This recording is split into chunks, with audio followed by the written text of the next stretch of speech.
Well, I'm on a spectrum somewhere between rage and grief at any one given moment at how this was conducted. The fact that as of yesterday, I was still talking to Americans that were left behind. And this notion that the war is over is garbage. The war is not over. It's only been extended.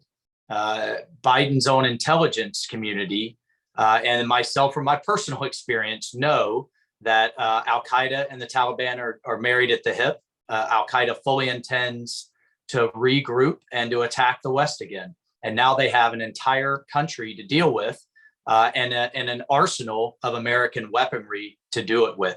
So what has me so upset isn't whether the sacrifice was in vain. It was not. America was kept safe. What has me so upset are future attacks that we're likely to take on the homeland and future soldiers that are going to have to go back to deal with this, but with no bases, no allies, and a terrorist army armed to the teeth with American equipment. That to me is infuriating.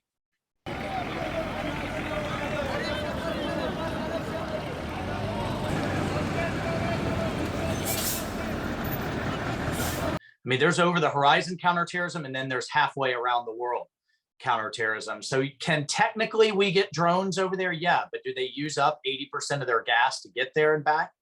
Right. So, without an embassy, even with no soldiers on the ground, if not, we're not completely blind, we're going to be legally blind.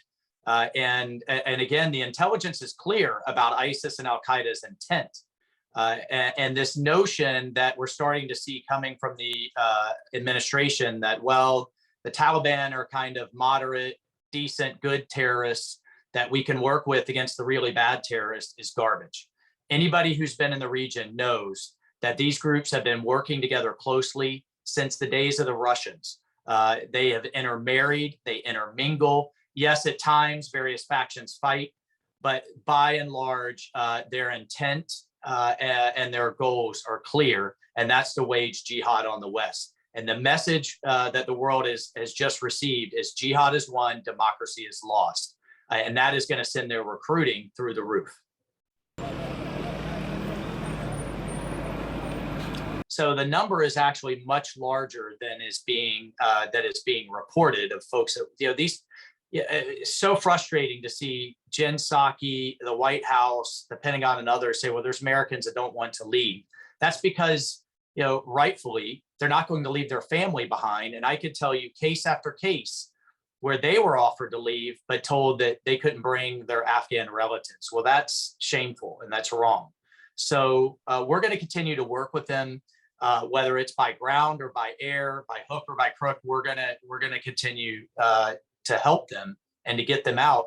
And the fact that congressional offices and all of these groups have had to step into the void and do the job of State Department, the Defense Department is really, again, it's really outrageous. But thankfully, so many people have stepped up to help.